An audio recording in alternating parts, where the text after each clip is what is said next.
And this is what's worked for us. So I want to share it. It is very straightforward in terms of every Sunday evening, I would send an email to my accountability partners. So there's Matt and Aaron. I send an email to them. It starts with a bit of an update on the weekend, what happened, the good stuff, family, adventures out, what we got up to. Then starts the accountabilities for the week.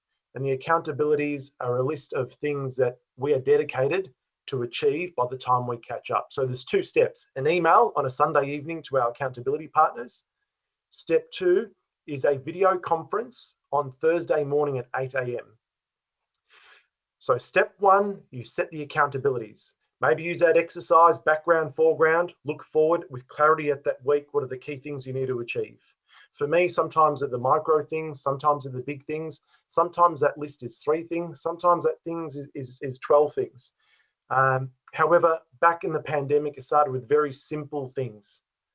Call this client, complete this file note, continue productivity, keep goal setting. All these things are very small, everyday things, but then we built up momentum pretty quick. So email on a Sunday evening, and on a Thursday starts the video conference. And the video conference is all about accountability and perspective. It's fellow MDRT members talking about what you've achieved, what you've gone through, you talking about some of the success, some of the challenges, and what happens there? Perspective. Isn't that a great thing about MDRT? There's always perspective and an abundance of it there. So you get perspective, you get feedback, we give each other advice, all these good things. It is supportive, it is positive, it is uplifting, it is very accountable driven. It is all about achievement, and reaching a higher level, a higher standard. And that's what we do week in, week out. That call goes for 1 hour. Everyone gets to go through their Sunday email in terms of what they've achieved, what they've done. Maybe there are some things that haven't been achieved. But again, we go through that, we talk about that, we hold each other accountable, saying and ask those questions: what do we need to achieve? What do we need to do? What are some of the achievements from this? Well, during that pandemic, number 1, I got myself out of a hole.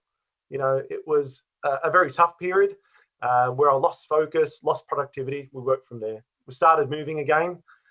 Some of the big things, we remodeled pricing.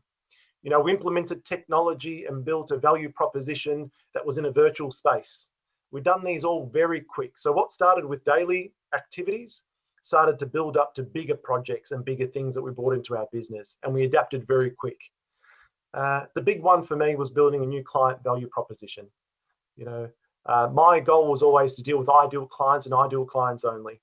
And I thought initially I was going to put this goal on hold, but I thought, no, there's nothing stopping me. I must pursue this now during this pandemic crisis.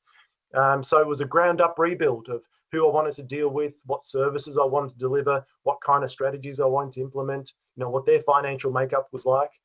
And that goal was set about June of last year during the lockdown. And I set one goal. By Christmas, I wanted one ideal client, one sophisticated, high net worth ideal client that I wanted to work with. And that was a struggle.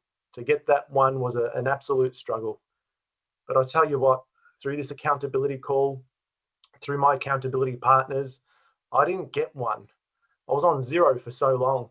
I ended up with 3 by Christmas. 3 ideal clients, high net worth individuals, CEOs of companies, business owners, sophisticated needs. I got 3 of them. It was a remarkable success, and I owe that all to this accountability call and my 2 accountability partners, Matt and Aaron. So that was a big one for me. Now, I think it's a great thing. It's a simple thing, but it is so effective. We're out of the pandemic, so we're out of the lockdown now here in Melbourne. This has continued on.